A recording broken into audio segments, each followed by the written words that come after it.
Comment nous, guys? Comment nous? J'espère que nous en forme et que nous allons passer un bon petit temps ensemble. Ça fait un bon petit temps que nous pas attendé, nous pas ouais. OK? Nous promettre nous que vidéo ça n'a bien pour nous joindre au grand complet. Semaine dernière, nous fait promettre ça. Donc on est par rapport avec temps yo, euh, nous pas capoter le beau pied bonheur que ça.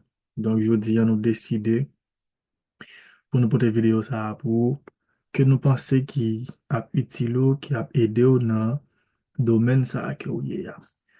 Rappeler que au King FX Academy, une académie qui est là pour l'enseigner mon trading, pour le faire nous comprendre le concept ça et comprendre bien. OK, on a allé. Qui ça ou besoin comprendre le web trade?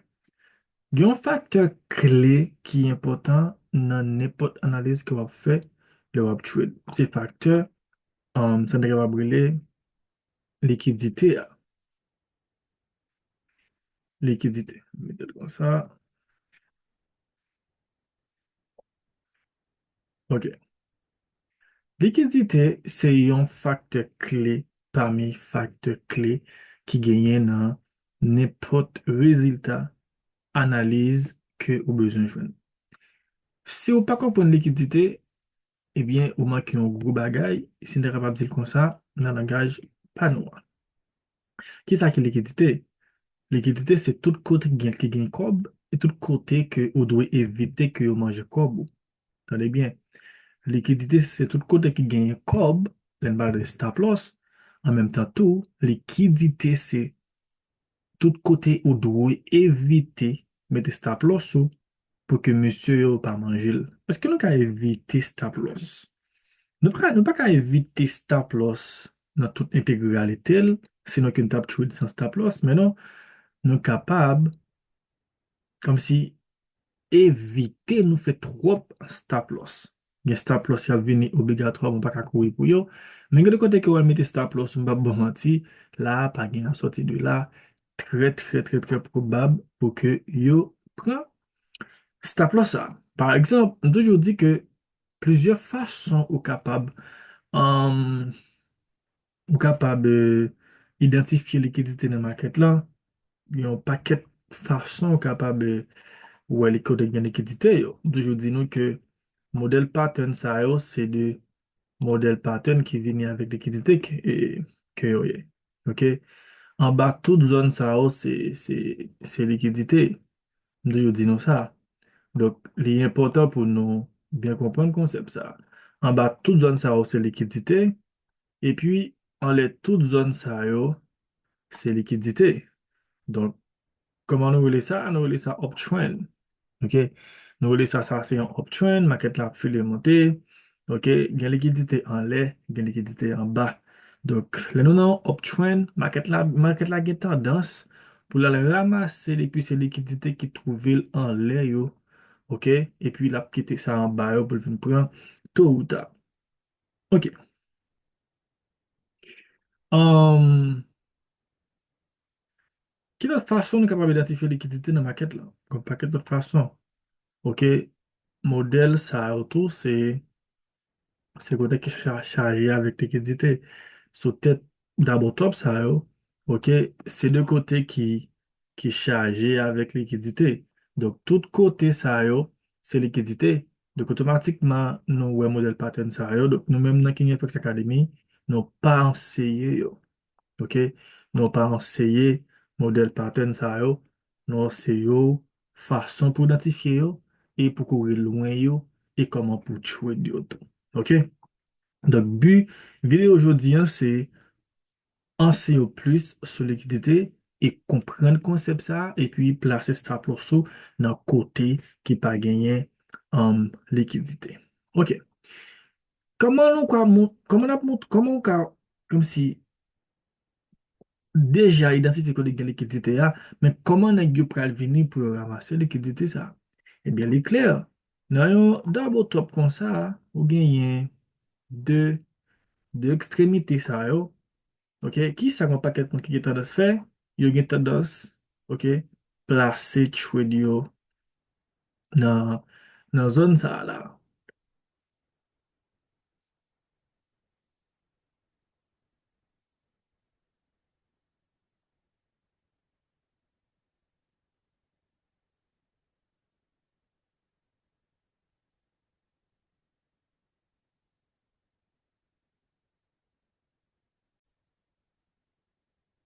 Ok, kon pa ket moun ki gen tendans plase stop loss sou tèt ay sa yo.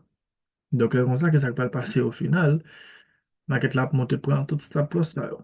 Ok, sa pal pase, tôt ou tard, market la ap monte et puis li ramase depuis se stop loss qui te gen la yo et puis le plonge descend.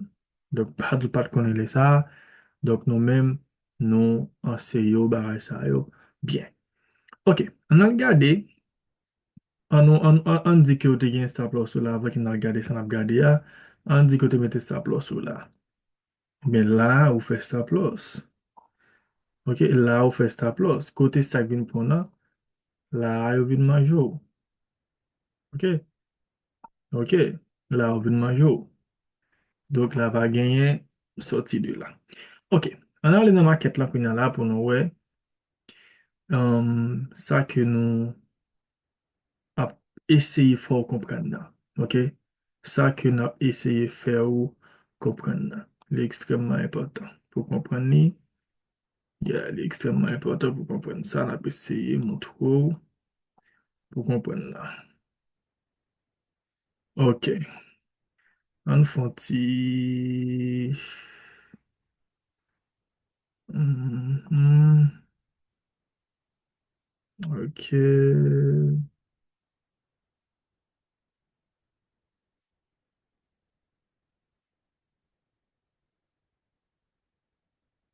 Ok. Ok. Voilà.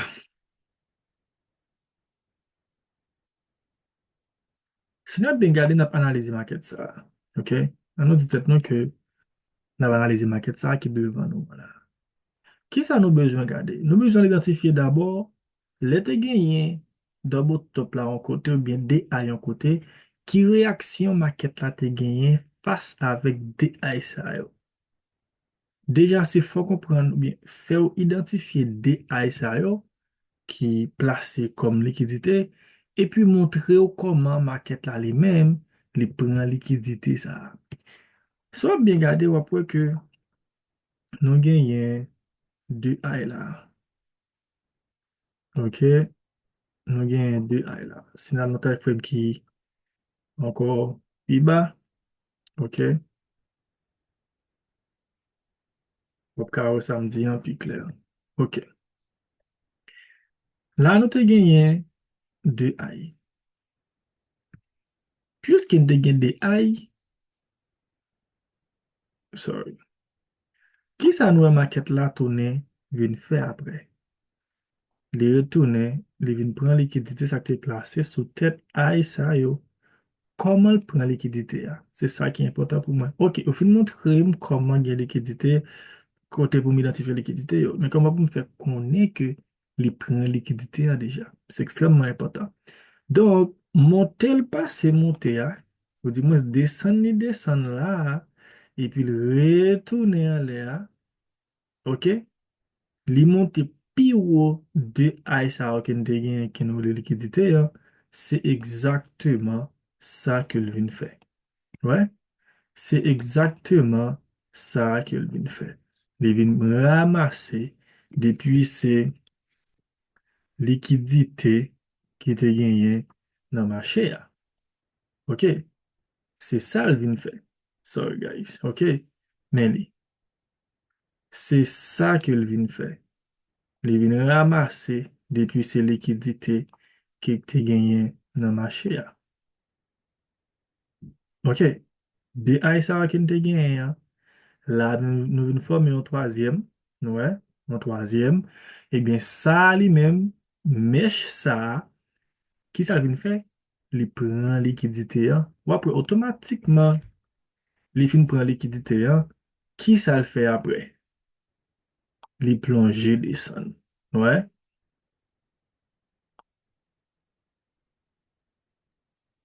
il plonge descend.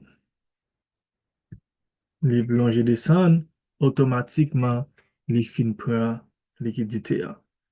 C'est extrêmement important. C'est extrêmement important, guys, pour nous comprendre le concept liquidité. Un seconde. OK.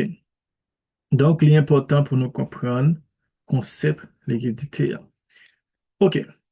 Est-ce que par exemple, exemple, nous sommes capables de prendre pour nous montrer comment question de liquidité est extrêmement important pour nous, même qui a trade. Of course, c'est extrêmement important. OK.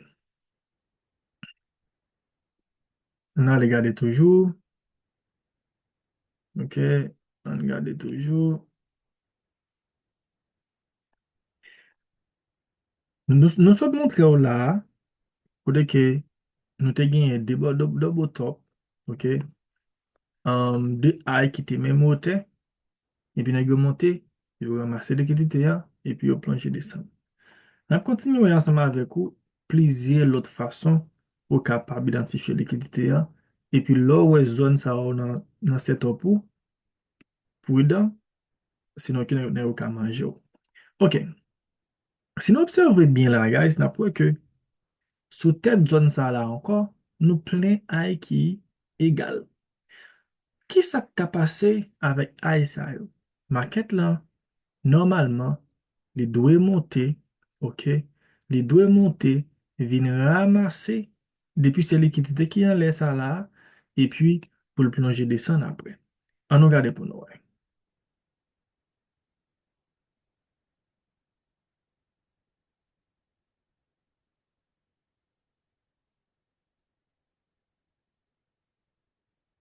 OK. Pas oublier que sous tête I ça, OK, gagner liquidité. OK? Gagner liquidité.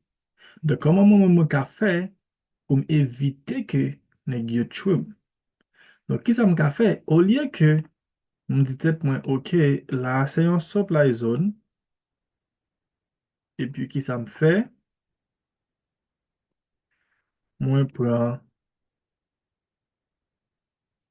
trade moi, me placer comme ça. OK, ça peut le passer. Dites un truc que trade ça, les risqué. Monsieur, il va faire comme si mettait dehors dans ma quête là. Et bien qu'il ça va passer, effectivement, les gars monté, ils mettent dehors. Comment mettre dehors? Regardez pour eux. Pour qui ça va mettre dehors? Est-ce que son bar qui fait par hasard? Non, c'est pas un hasard. C'est une logique. Pas parce que moi dit tête moi que OK, là moi break l'eau, OK. Pas parce que moi dit tête moi que là moi break l'eau, eh bien le fait que moi break l'eau là, oops, sorry guys, le fait OK, le fait que moi break l'eau là qui tout dit que non n'a pas fait rien market moi ben riche. Non, OK. Et puis tout supply ça qui ou vinn dit tout que ou trade là là, un paquet de bail qui était passé dans supply ça. Donc s'il pas prend liquidité ou bien ou elle peut prendre, pas grand exemple qu'il pas tourner vinn prendre. Donc ça que me besoin faire moi c'est mettre à l'écart le plus vite que possible. Ou dis-moi, je m'étais prudent dans la dernière dimension. Une façon moi-même pour moi qu'à éviter que moi prenne un piège ça. OK? Donc, nous voyons que ça qui passe, là, nous fait stop loss. Qu'on y a là, si moi montrer nous comment pour nous identifier, comment pour nous identifier zone de liquidité, pour nous pas mettre stop loss là d'ailleurs, et puis moi montrer nous tout comment on a fait stop loss là.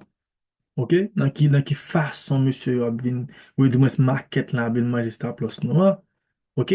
Oui que ça nous en l'air, qui est capable de mèche tout, mais c'est lui qui fait des dégâts. On garde automatiquement le film mettre nous dehors, qui réaction qu'il gagne. On imagine que au non market, on trade, et puis au demi stop loss là, on dit que market ça t'a barou, même dit d'abord $500. Bien t'a barou, 1000 $2000. Et puis,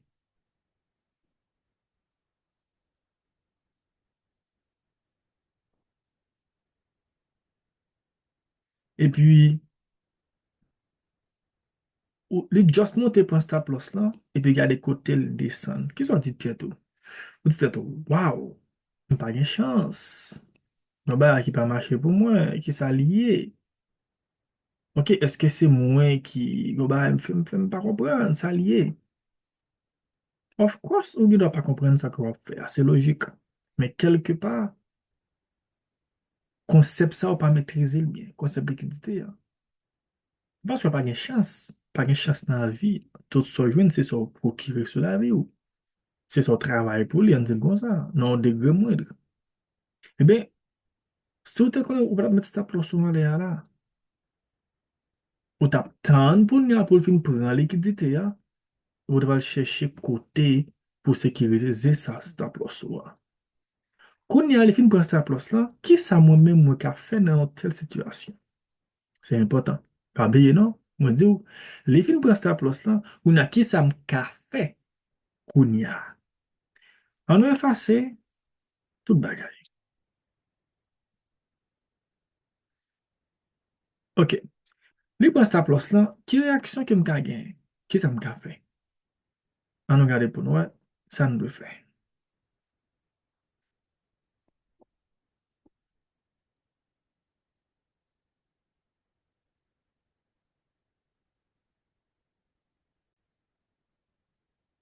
Ok.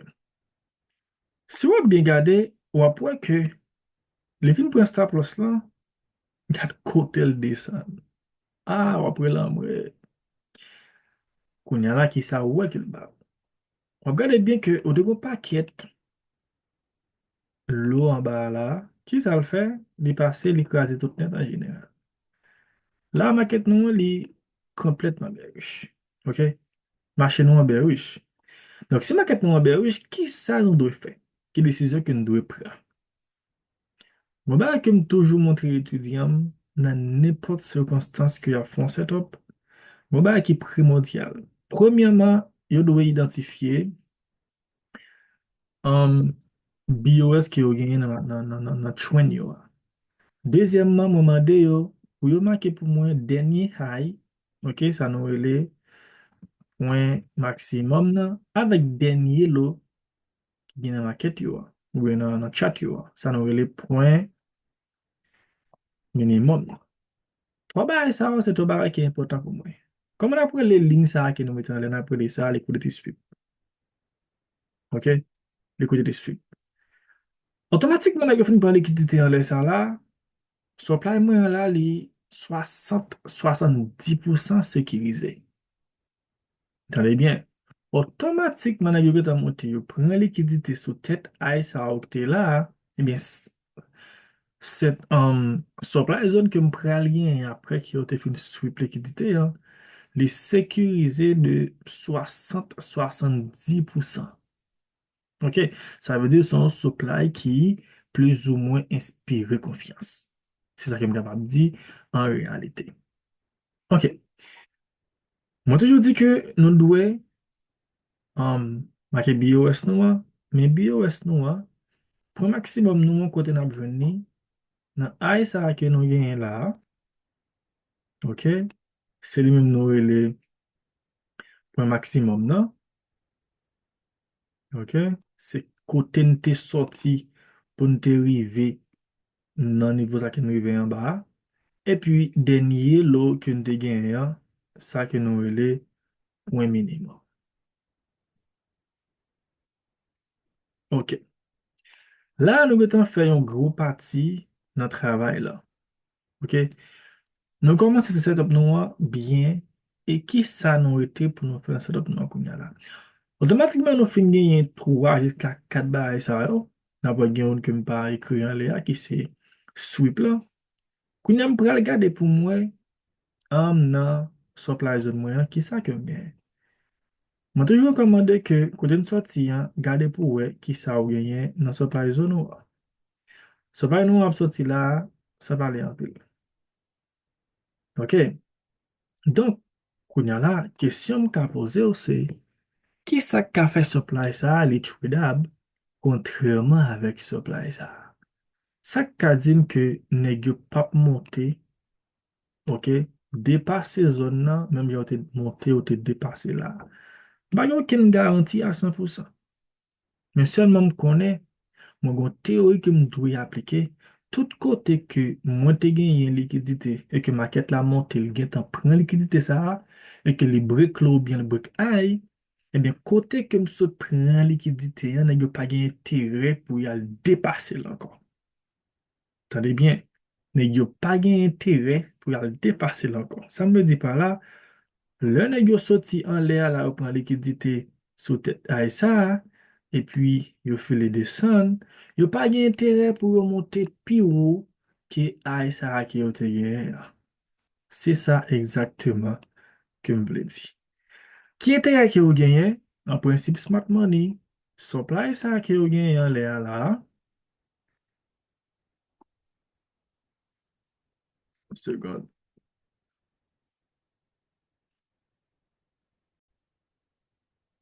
Ok, supply sa ki nou genyen an le ala, maket lan maket lan dwe fe, li dwe monte, respekte li, et puis plonger descendre. C'est ça que nous sommes capables d'espérer là-dedans. Kounya la question c'est, qui ça fait nous capable de tuer cette ça? Nous avons un premier élément de réponse, mais kounya nous devons analyser supply nous. Moun qui a tué ensemble avec nous, moun qui prend classe non mais nous, moun qui fait partie de la communauté nous, nous connaissons pertinemment qu'il y a trois bagailles qui sont importantes pour nous dans une supply zone. Ok, il y a trois bagailles qui sont importantes pour nous nan yon supply zone. Nan bon ti zoom pou ka gon ide. Ye sa nou rele um, imbalance. So ap gade bin wapwe ke nou genye imbalance nan supply nou wala. So bakon li sa ki yon imbalance, ok, nou gen video, mbyo kon nou gen video sou channel la, ou ka gade pou we ki sa ki imbalance. E pi, eske nou genye order block? Yes, nou genye order block. Order block nou pa bel, li pa nice, sin de rapap dit kon sa, nan time frame ke nou ye ya. Ok? Li pa kle, kle, kle, men nou genye order block. Nou pa bezwen a gade dot time frame pou nou wè eske order block nou an li kleri, li bel. Pa paske li pa important, but nou pa pal la dan, nan prete focus sou sa. Ou ben nou lot video, nan debat suje sa a plus. Ebyen, le fe ke mwen genye order imbalance la, mwen identifiye le kon sa. Ok. Mwen vle ke wè imbalance la. Men li. Wè, tout kote pati joun sa ya, se li menm ke nou wè imbalance la. Ok. Kounya la, koman m pral genyen pou mwen plase chou mwen a kounya la? Eske nan gyo ap genyen pou yo fè retrasman? Sa va se kote mwen. Donc, sa ke m gen pou m fè, se plase chou mwen ya, stop loss mwen ya kon sa. Ok. E pi nou di tet nou ke nou pral target denye lo sa ke m gen la. Ok. Se nan ap gade bien, nou dwe wè koman ke mwen mette ou bien mwen plase en posisyon log mwen ya. Li important pou nou konen sa. Wè, nou wè jen plase li. Li wèman important pou nou konen sa. Koman pou nou plase posisyon log nou yo. Koman pou nou mette stop loss la. E koman pou nou mette entry ya. N'importe question genyen, ou ka pose nan espace komentèr la. N'a gade komentèr yo, et n'a répond nou. Ok, donc ça que nous avons pour nous faire qu'on y a là, nous pas gagner pour nous faire, sinon que qui démarque la marché pour nous, est-ce que effectivement trade nous a pu réussir? On regarde pour nous.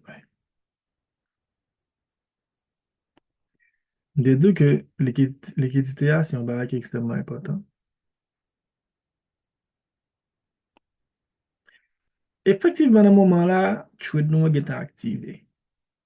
Automatiquement, elle rentre dans l'espace gris, ça que vous regardez, hein. Ouais, nous retirons le pour car ouais, parce qu'il y a des gris, nous voulons focus sur gris ça. Otomatikman le rentre nan gri nou an la, se ke trade nou an li aktive. Ebyen, si trade nou an aktive, sa ve di klerman, se sa nou get ap pedi, ou bien nou ap genye. Men nan kap nou an la, nou pa gade nan pedi, sinon ke nou get ap genye. Ouf, sorry. Ok, pou ki sa paske wapwe, unikman touche en chwe an, e pi di gen tan a plonge desan. Lese shot wap shot, se touche e pi plonge desan. Ok,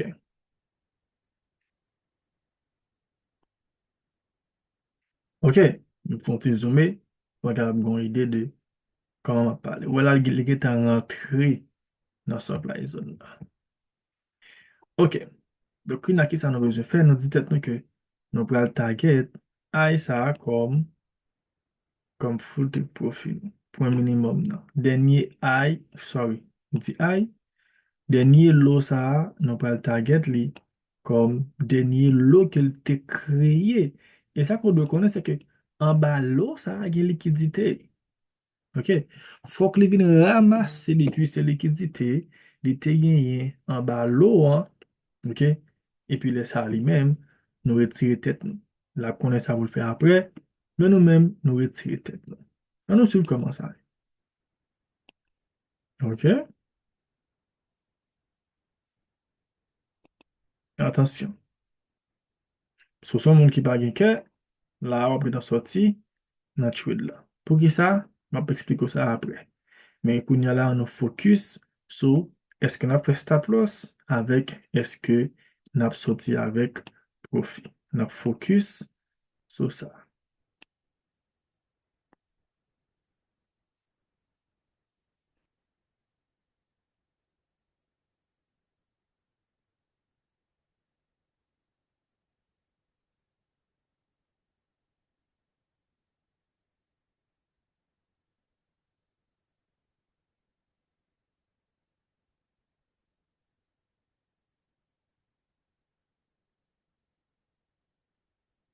Ok. So ap gade bien wap wè ke analize lan fèt e li ba exactement sa kem toujou ap anseye nou. An ba lo sa gen likidite, avek le tan la fini pa vin pren. Ok? Nou pren likidite, nou desen nou brek lo, wè met ti pon sa wap pou nou ka identifiye lo yo. Ok? Nou desen nou pren lo, nou brek lo, nou kreye point minimum nou wè point maksimum nou, ebyen nou monten al mitigate li supply zone nou, e pi nou desen nou ven pren likidite ken te kite pending an ba zone sa. Eske trading se yon magi? Non, pa magi. Eske trading ap toujou yon reyusit pou kel ki swa trader? Non, li pa kon sa toutan. Yon mouman ki wap fwa analize, la pase a la perfeksyon. Wap pase se okipi kon trade ke tout lot trader. Paske so fe ale soti bien.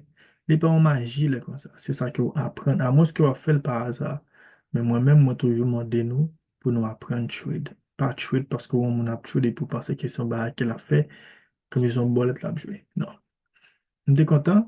Si analize sa te itilou, ou kont ki sa pou fe deja, se pataje la kon zami, kite yon komante pou nou, like video sa, mette lan favori, tout depan de kote wap gade li, e pi di nou ki sa ko tereme nan video sa, e ki sa ke ou apren jodi an avek nou.